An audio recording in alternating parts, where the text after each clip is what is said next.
Welcome to episode 176 of the Fertility Podcast. I'm Natalie Silverman, your host. I hope you've had a good week.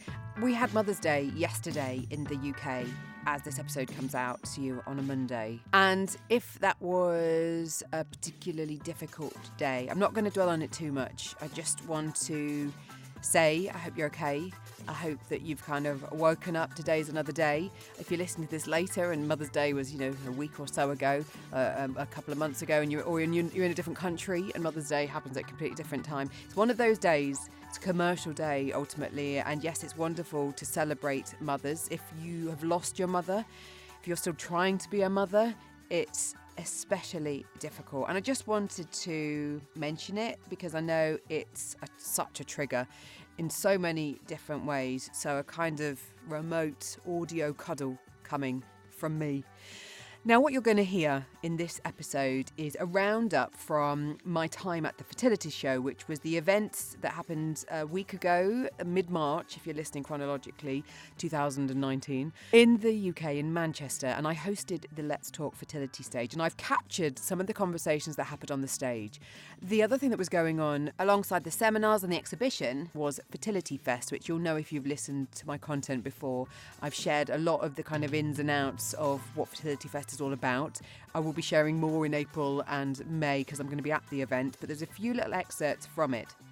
And I've kind of tried to weave everything together to give you an overview of the event that took place in Manchester. And I'm going to talk you through different bits of what you're hearing to put them into context. But what I will say is at the end of this episode, I'm going to give you details of how you can join my email list to stay up to date with what else I'm going to do with all the content that I recorded from the Fertility Show, because we all need to have a little catch up at the show and find out what everybody's thoughts are of what we're going to do. But for now, just listen to the end and make sure you've kind of signed up so I can keep you informed of what's happening. You can also follow me on my socials at FertilityPoddy on Instagram and Twitter. It's been ace getting to meet more of you online. The Fertility Podcast has a Facebook page, and I have my closed Facebook group called Talk Fertility, which again, I'm getting more active in. It's happening. Finally. Now, before I start the overview of the Fertility Show, here's just a little note from my sponsors, because this is coming to you as a regular podcast episode, and my sponsors are brilliant in supporting what I do and making this podcast happen. The Fertility Podcast is sponsored by Apricity, a virtual clinic of a new kind. Apricity offers first-class fertility care as unique as you. Get support from your Apricity advisor 7 days a week. Stay in the know with the app's guidance and reminders. Customise your journey at no extra cost. Apricity is fertility care your way. Find out more at apricity.life/podcast. Another of my sponsors is International Andrology, who specialise in diagnosing and treating male infertility. Around 50% of infertility issues are male factor, and all too often, men aren't even evaluated at the start of a fertility journey, which might result in unnecessary treatments, costs, and disappointment. International Andrology is one of the few specialist clinics in the UK offering a holistic approach to increase your chances to conceive naturally or via the IVF route. As well as treating the underlying causes of male infertility, their doctors have some of the highest success rates in microsurgical sperm retrieval. So, if you're looking for a true specialist to assist you on your fertility journey, visit london-andrology.co.uk today and do mention the Fertility Podcast. Me again.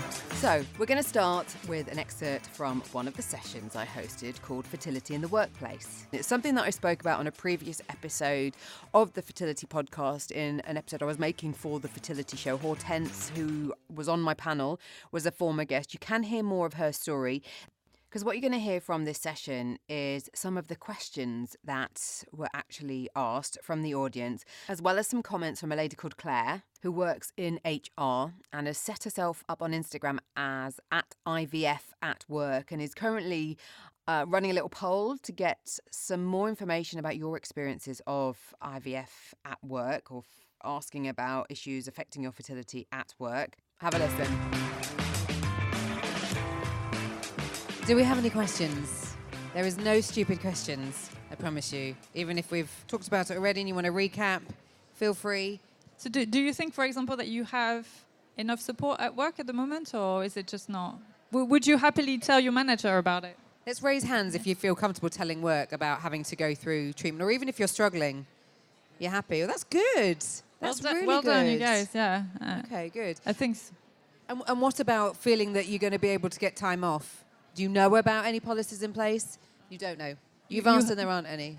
I have told my manager that I'm going to be going through IVF, and I've asked for whether there's any opportunity to have time, like days off, and they said you'd have to take it as annual leave or unpaid leave if I don't have enough annual leave. In terms of like scans and things, I do work shifts, so I can just kind of move a shift around, which is okay. But just the whole idea of having to take annual leave when it feels like It feels could wrong. Be, yeah. Yeah, because it should be time stress-free for you to enjoy having not being at work and not time that you used to go to an appointment, right? So it's just... Yeah. There's another lady there in the audience that said she had to take holiday. So my work, no, and they were fantastic. We, from the accent, you can tell we moved for it. You sound like a local. So I worked from home most of the time. They were fantastic. He did say to me if I got pregnant, then I'd have to leave because I wouldn't be allowed to work from home if I got pregnant because of the IVF. Right, I'm just going to go around to our local HR representative here. Oh, what's the response here? I think that's absolutely sue them. disgusting. Sue them. I think there's a family law solicitors there. You need to speak to them. Yeah. I'm not joking. I think that's absolutely disgusting. That is a very unsupportive employer, in my opinion. At the end of the Outrageous. day, I'll leave you guys to chat. infertility is a disease. It's a medical condition. You shouldn't have to take annual leave to have medical treatment. And I think that's what employers absolutely need to understand. Definitely. Yeah.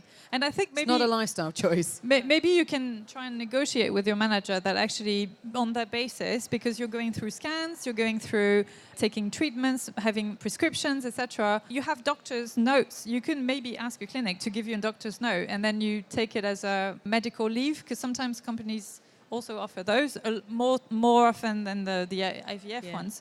So maybe try and negotiate somehow that in that way. Sorry, I was just saying, I've had loads of girls at work be pregnant. They get maternity leave, they get the appointments when they're pregnant, when they've conceived naturally. But when it comes to our first appointment at the clinic, related. Yeah. it's different. Yeah. So where are we at if that's already kind of happening from an HR point of view? What power do you have to then try and get something changed? Speaking from a HR perspective, I'd definitely seek some legal advice around that. I mean, you are entitled to your maternity pay. That's a legislation that we have in this country. There is no legislation currently for paid time off at work. I think there's a lot of work going into actually getting that done. But yes, it absolutely does. That's what I'm trying to campaign for as well. But in terms of just basic engagement and retention plans for the corporate world, I think that absolutely stinks, to be honest. I'm absolutely sorry. I'm just. Well, I'll leave you guys to chat more. But that's what we want. We want to have these conversations. We want to give you a place to find out more about it.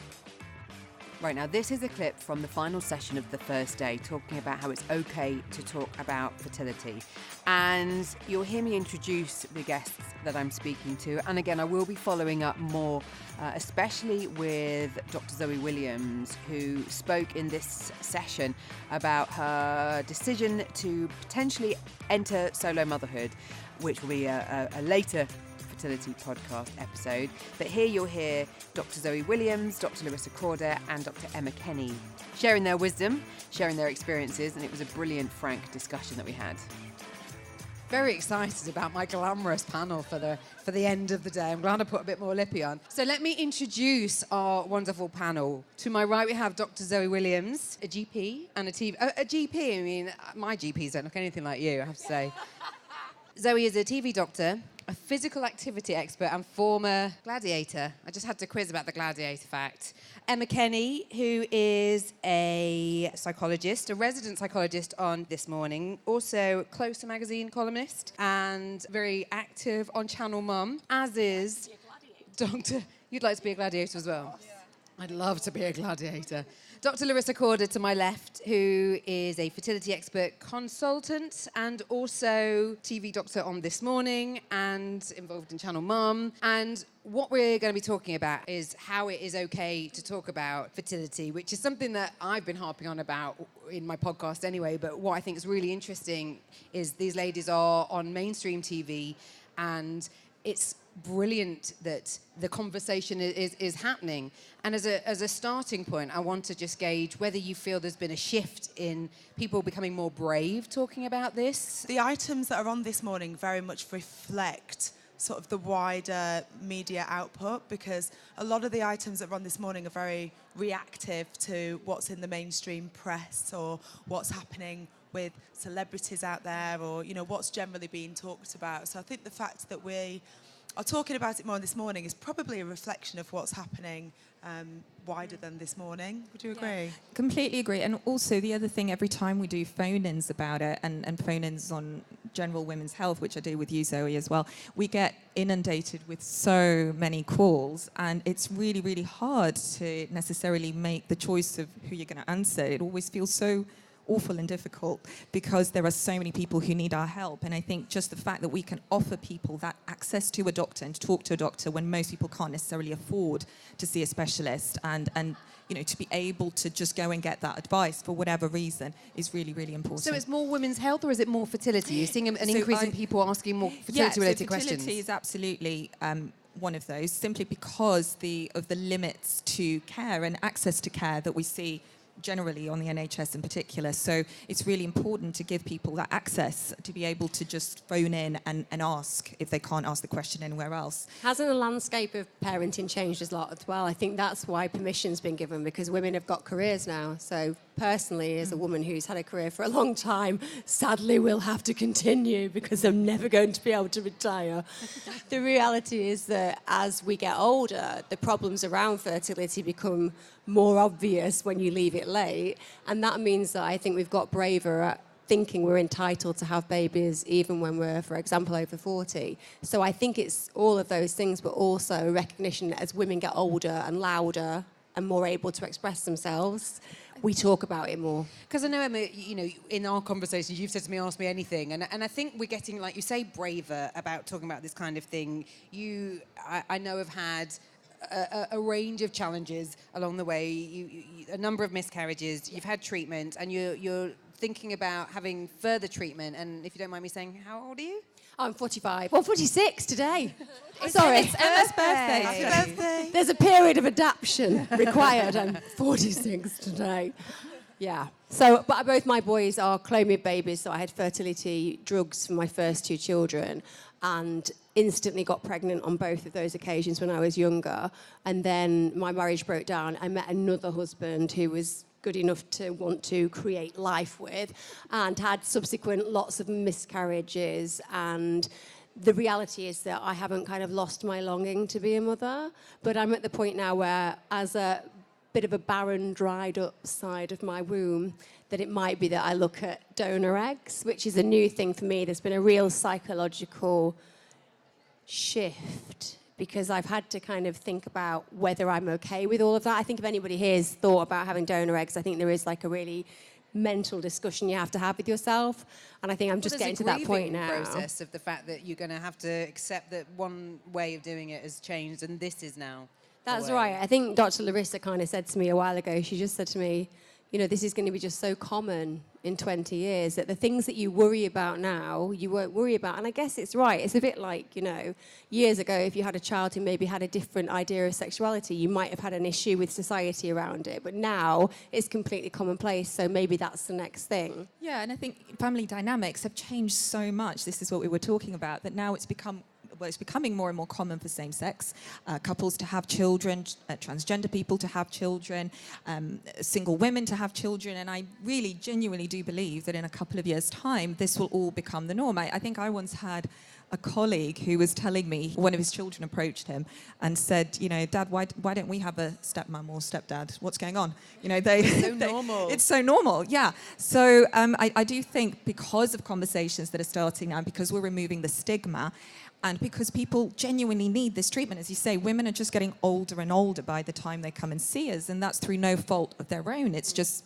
you know, socially, everything has changed for women, but biologically nothing has, sadly, or not yet. And you mentioned the solo motherhood route, and it's something, Zoe, that I know that we were chatting about before, and it's something that you shared on your Instagram feed about a piece that was written in the Mail, talked about your egg freezing experience, and then there was just a tremendous amount of comments from people saying thank you for talking about it. But as a result, you were talking about what you were then potentially going to be doing next, going down the solo motherhood route. And I think the fact that that is a conversation that is happening, and that, you know, there's someone like you that people have seen on the telly and that they can relate to, and that you're now sharing this intimate, you know, part of a decision-making process that's going on. How have you felt reading all the comments that were coming back? Yeah, it was amazing. People say to me, you're so brave for sharing your fertility experiences publicly on Instagram. And that post was about me having frozen my eggs, which Larisa was my wonderful doctor. She's got lovely eggs. Oh, thank you. Safely frozen. On a scale of 1 to 10, it was a 10. It was a 10, it was a 10. But yeah, people say you're so brave, but actually, I don't recall any negative comments coming back from that. Just so much love and positivity, and thanks for talking about it openly. And I don't see why is that so brave? Why is that so unusual? I mean, you know, we're now talking about mental health more openly. If you've got a broken foot, you can talk about it. So if you're on a fertility journey, why can we not talk about that? We should be able to. Now, you will know if you are active on Instagram in the TTC community, Kat Strawbridge, who is at Trying Years. Kat has a husband called Bob Strawbridge, who I have featured Bob's work in a previous episode where I was covering Fertility Fest, because Bob has written this beautiful song which you can hear. And it just seemed extremely poignant to put it around an upcoming conversation that you'll hear, which was with Robin Hadley as part of the Men Matter 2 session that we ran. Robin is a childless man, and he gave some amazing insight into what that means to him, how it's affected his life, and how he believes it affects men in general. Gonna find you.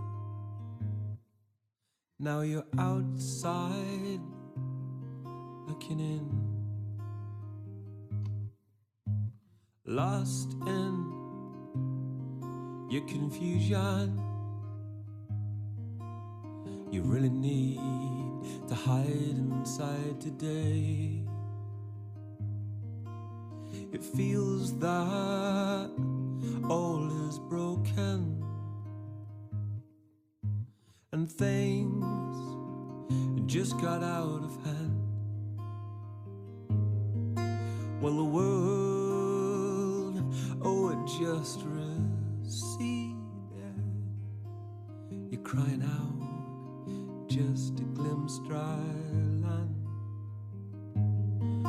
You're not waving from your ocean, you're always slightly out of time. You've a hollow heart from dreaming too hard, a soul that's tired of crying. But I'm down here with you, and I'm holding out my heart, so you know that you are never alone. Well, we talked again yesterday a lot about empowerment and about finding out about this stuff and then making the changes and taking control, being empowering. And Robin, I want to talk about that diagnosis of the issue being male factor, how that then affects your mental health, and that ability to deal with it from a pride point of view as a man. And I know you've done a lot of research and you talk a lot about it, but the experiences that you've had personally, because it does have a big impact on you and on your life, and you've shared your findings of living a life childless. So what advice would you give to manage your way through this? Because, I mean, I know we were told really callously, really, that the problem was with my husband, and my husband really retreated and found it exceptionally hard to deal with, and to this day doesn't really like to talk about it. I talk about it with the work I do with the podcast, and he's said quite clearly that he supports what I do but doesn't want to talk about it, and that's something that we work out together. But I think that is quite common, isn't it? Absolutely. I'm an involuntary childless man. I always wanted to be a dad. I expected to be a dad, and I didn't become a dad. And I didn't become a dad for a whole range of reasons. It's my personality, how I relate to people. I was very shy, so there's a risk factor in forming a relationship, so I was a bit slow on that element. There's when I was in a relationship, it broke up, so the timing of those relationships, that didn't help as well. And there's the economics. We really want to be secure, to have a house, to have a job, to get those things in place before we reproduce. So all those timing and social effects really affect it. For men, how we're raised is really important. Are we raised not to be emotional? We're born as emotional beings, then we're socialized out of that. And maybe women are socialized into it. So it's a really good idea to imagine most men as having a concrete block just there. And that concrete block stops all that churning emotion coming out. And to develop routes around that is through education, through counselling, to really look at yourself. What were your expectations? And it's a normalised expectation that you're going to reproduce. And it's an extraordinary event, actually, reproduction. But it's become so normalised in society that it's taken as granted. It's only when that wish isn't granted that it really becomes a problem. For men, that not being able to communicate really well means everything's internalised, and it's very difficult to express your feelings. Also, in society, it's very difficult for people to actually hear those things from a man. So when I said I'm an involuntary childless man and I was desperate to be a dad, there was a bit of a tension there because we're not used to hearing that from men. And in society, we don't really have the narratives to cope with that, whereas for women, there's quite a lot of narrative around there. A lot of the research around infertility and childlessness is around women and their experiences. For men, they're sort of put down to statistics. It's this, it's that. But it's not their personal experience. So for men, there's no narratives for them to draw on. And that's why it's important that research does get out there, actually hears people's views and puts it out there. This is my experience. And so in my 30s, I was desperate to be a dad. But I didn't have great social skills to find a partner. And that, I think, at my peak broodiness, as such, was around about 35. And in my research, that's what I found.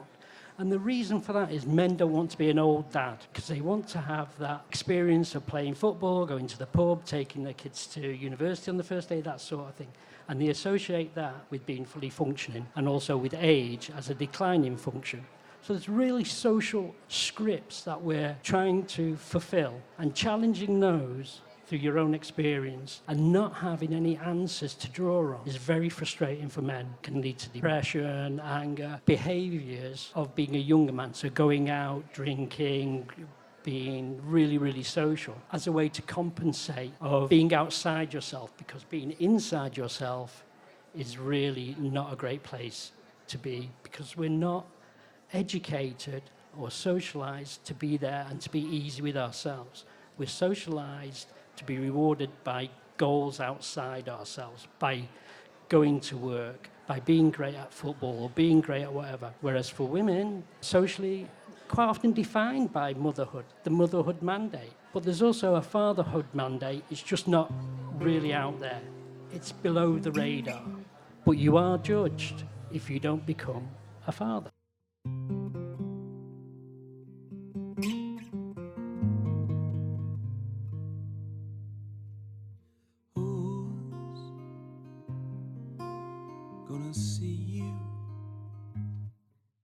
Now that life's made you so small,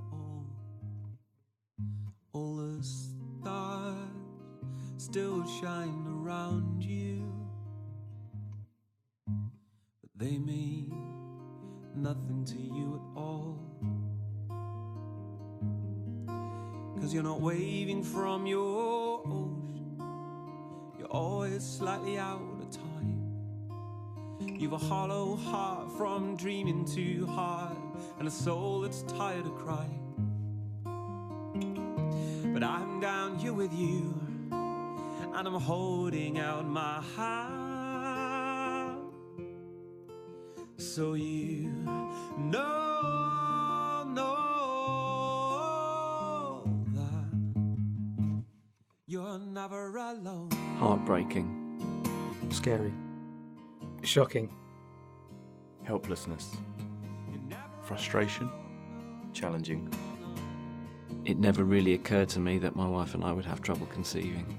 Didn't even cross our minds in the slightest. Having a child was the next logical step and natural. I didn't want to accept it at first. I felt like it was my fault. It hit me like a wrecking ball all at once, all the emotions all at once. Infertility is so emasculating, it's so demanding of brain time that it is totally exhausting. It's made me more aware of how I feel about what's important to me. I think I tried to escape from it a little bit. I suppose, buried my head in the sand and thought, it'll happen. I probably, like most men, didn't want any help, didn't want it, couldn't accept any help. And so I suppose you, as a man, you try and fix things, I supported my wife, threw myself into work, probably didn't cope very well with it, just buried it down, I think. I can't think of one aspect of my life that's the same now as it was before the diagnosis. Men are as much part of this as well. Why don't we say something?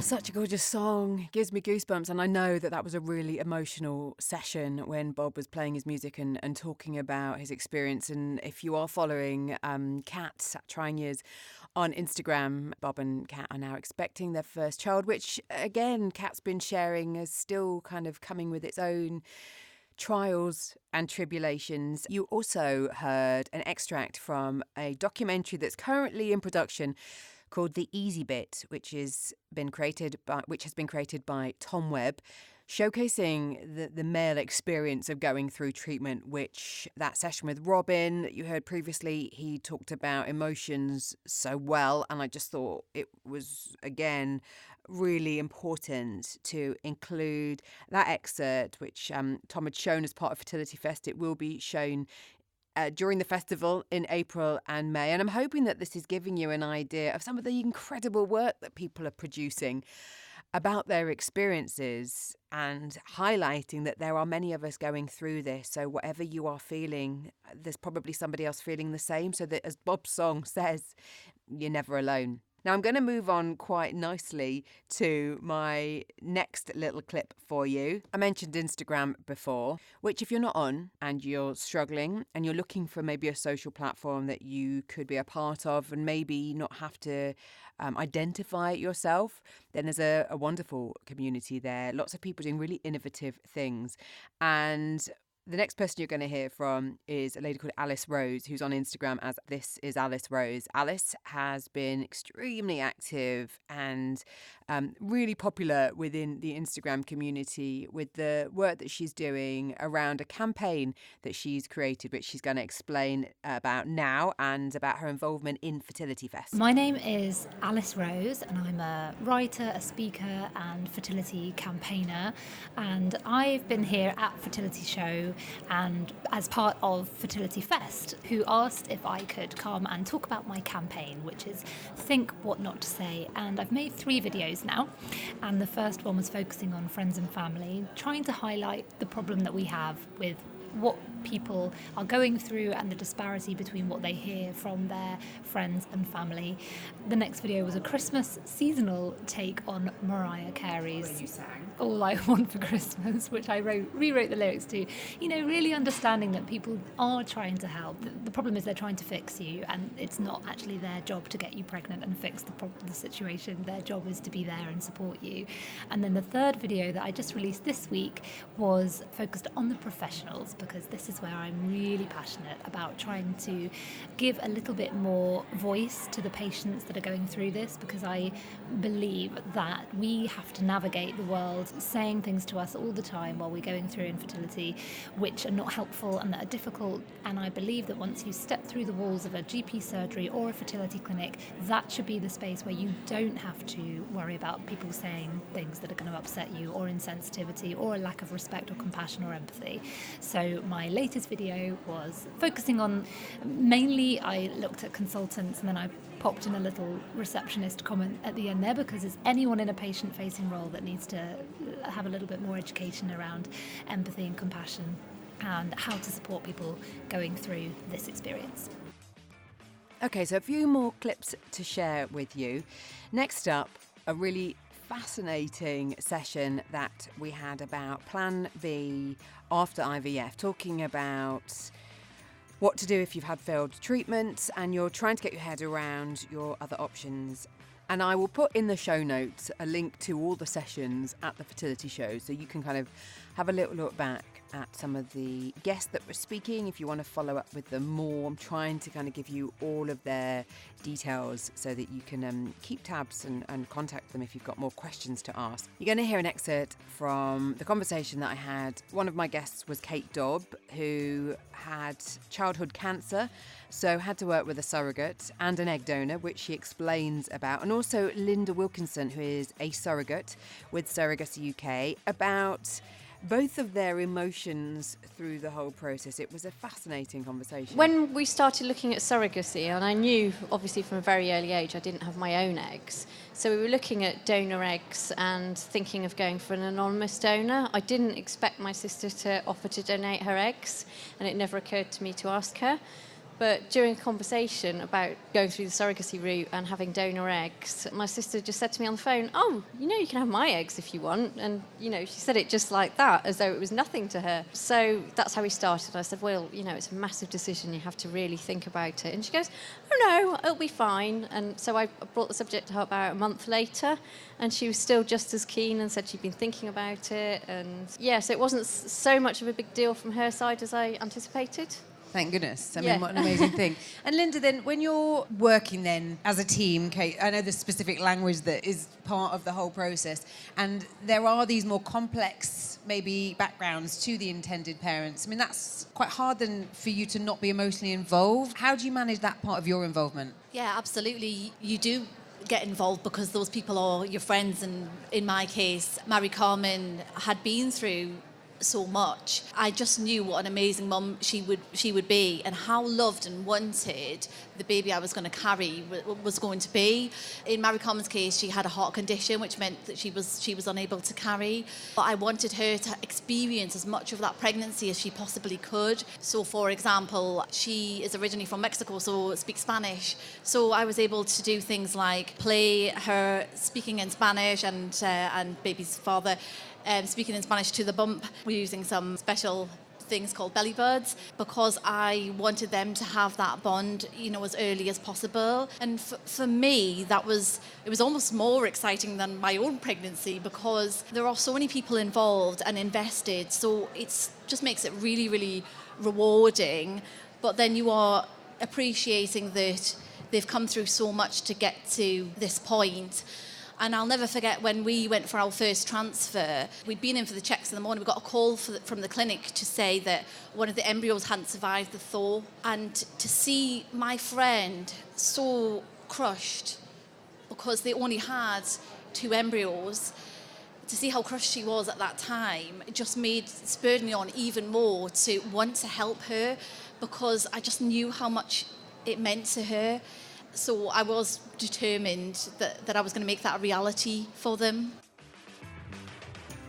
And the final session of the day on Sunday was a conversation with the founders of Dr. Fertility, Lucy, Buckley and Kobi McCardle, and fertility consultant, nurse and coach, Kate Davies, talking about kind of getting your body pregnancy ready. And I was keen to get a bit of an idea about the importance of knowing what products you're buying to help you on your fertility quest, which we started to use because fertility journey gets such bad press, doesn't it? So quest was the favoured word. And it's really interesting to hear about the thought that Dr. Fertility are putting in to the products that they're trying to educate you more about. So when it comes to preparing your body, which is a massive part of it, we've talked a lot today about the mind and the body. What advice would you start off giving from Dr. Fertility point of view? And you share lots of kind of insight into going back to basics and just understanding your cycle, don't you? We sort of wrote a 5-step guide to sort of guide you through all the things you can do, because you find there's a lot of things people say, don't do this, don't do that, but we wanted to really focus on all the things you can do. So we started with looking at how you can both prepare your bodies.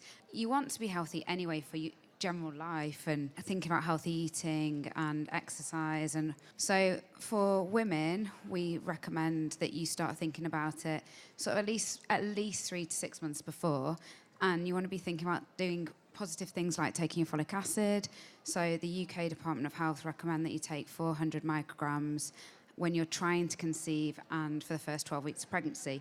But you want to really start thinking about that 2 to 3 months before, because that's something really positive you can do, and you want to make sure you've got the right level of folic acid in your bloodstream. And then you've also got the supplements for men. So the guidance isn't quite as clear-cut for guys. So what we say is, if you're looking for a supplement, do your research, but look at one that's formulated for guys who are trying to conceive. And then there's things like you want to think about your weight, and there's exercise, which can help with sort of stress management. Think about your alcohol intake and smoking. And then there's other things like your occupation. Some occupations, especially people who drive a lot, they're not as friendly for fertility. So if you are in that situation, it might be worth having a chat with your manager or thinking about some changes you can make. What do you mean about occupations where you drive a lot? The idea is that the scrotum wants to be kept a little bit cooler. Don't make her laugh when she said scrotum. That's not fair. You've got to talk about the underdog. Oh my God. We've been sent a product to test called the Underdog, and the idea behind the product is for guys who drive a lot in their occupation, it's like an ice pack for your balls. It's an ice pack. But it's on a serious matter. I don't think that we quite realise, guys. Sorry if you're like, of course I do. But the impact of heat on your absolutely important treasures. It's really important, but at the moment that product is going through quality control, so it's not been signed off yet, but we are looking at it. Can I add to that as well? Working in hot environments, so bakers, for example, that's a really well-known problem. Chefs. Men who work in chefs, absolutely. Any hot environment, any factory workers where you're always, throughout the whole day, you're in that really warm environment. And also, I've got an analogy, and there is absolutely no scientific proof to this, so I will just say this because it's just something that anecdotally I've seen.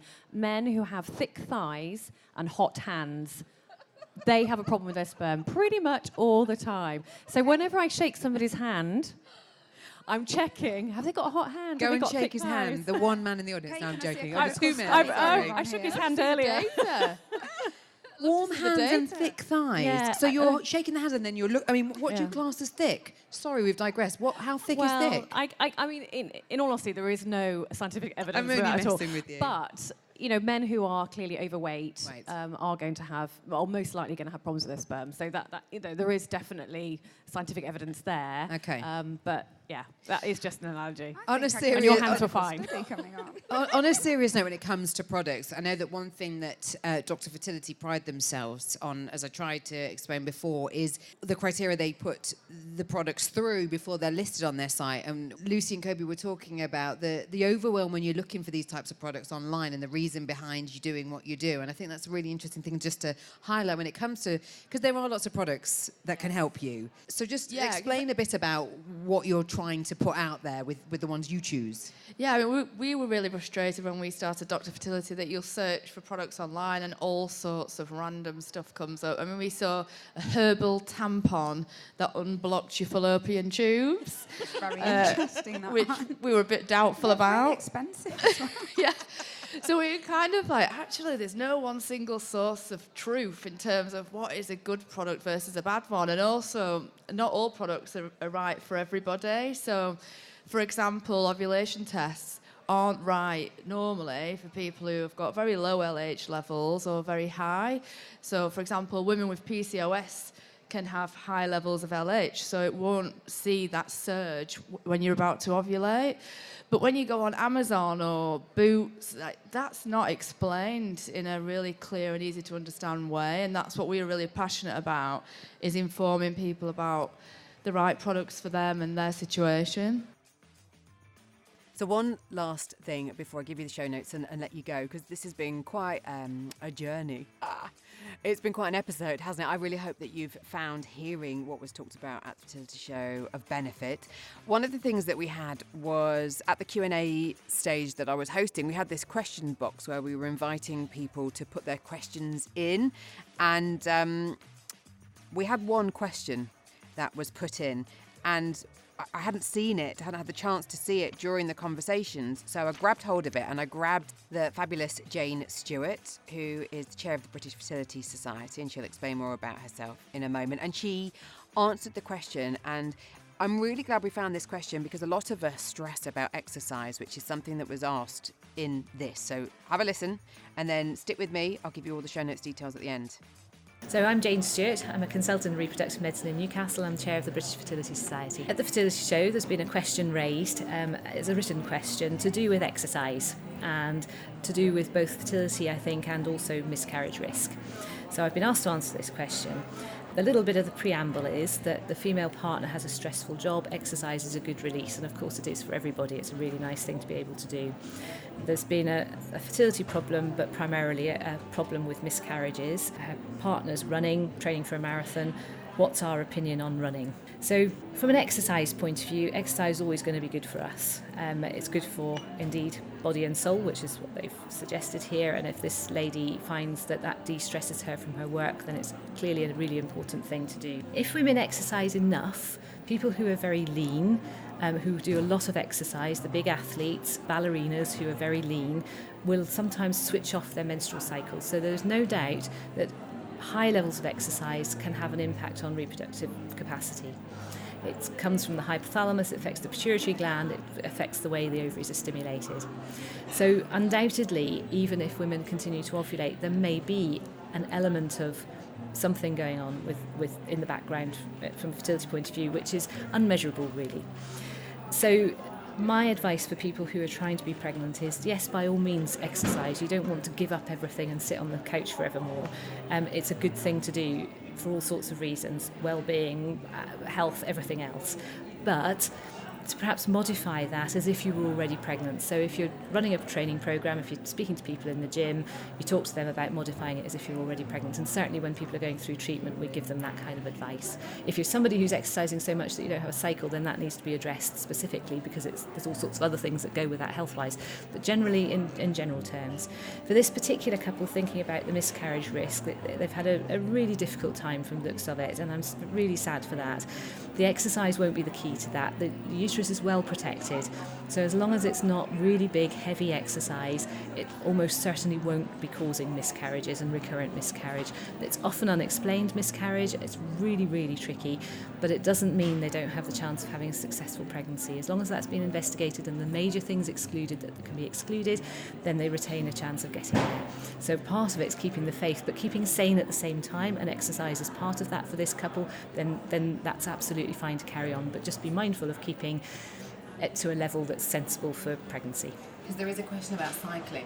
There is a question there about cycling. Cycling similarly, low speed, social, thinking about giving up. No, there's no reason why you can't cycle. It's the same message really. You want to keep fit, you want to keep well, you want to keep sane. If that helps, then that's really important. Just don't do it to excess. Yay, you made it. Well done for coming with me on that journey. That was 2 days of intense conversation that I've kind of tried to summarise to give you an overview if you weren't able to make it, if you're wondering about the kind of conversations that happen, and if you're wondering about the kind of conversations that are taking place about fertility. If you've just found yourself trying to understand more about what's going on with you and feeling isolated, there are, let me tell you, lots of brilliant people doing their utmost to help you work out what to do next, to work out who to speak to next, to give you expert advice, evidence-based advice. And please don't suffer in silence. If that's one thing that I can give you, having come on this little journey through this episode, is to know that a lot of us have walked the path ahead of you, which sounds cliche because I know I've said it before, but we have. Let me give you the show notes before I continue. They are for this episode, thefertilitypodcast.com/2 days, TWODAYS. Okay, go check them out to find out about the people that were in this episode and a link back to the Fertility Podcast. Okay, all of us involved are doing what we can to keep shouting about it. We need to do this together. We are stronger together, and every story matters. And these are all, again, brilliant hashtags that have been created in the TTC community. So if you do one thing today, is just reach out a little bit and see if you can maybe find someone or some people who you can talk to, and please don't be alone, whether it's on social media, whether it's in your family. And I know I've said this before, but I'm going to carry on saying it. Now, I said at the start of this episode that if you want to keep up to date with how you can hear more of the content that I've recorded from the Fertility Show, to join my email list. If you just get yourself to thefertilitypodcast.com, which is where all my back catalogue of episodes are, there's a box there that you can put your details in. I'd love to get your details to keep you up to date, because there's all this content that I'm getting invited to be a part of recording, and I've got to share it somehow. And one of the things that I'm also trying to do is find out how best you want it. Do you want to listen to it? Do you want to watch little snippets? So I'm running a survey, which again is on my website, finding out whether you want to watch things, little films, little animations, or hear more stuff, because it is overwhelming. You've heard a lot already there. That was part of the conversation that was happening over 2 days. There's even more, obviously, online. And I want to be a part of making it easier for you to get your head around it, which is what I try to do with these podcast episodes. And it's what I'm planning for the rest of the year, to try and get nuggets of useful information into your head, either through your eyes or through your ear holes. Okay? Thank you as always for your support. And until the next time.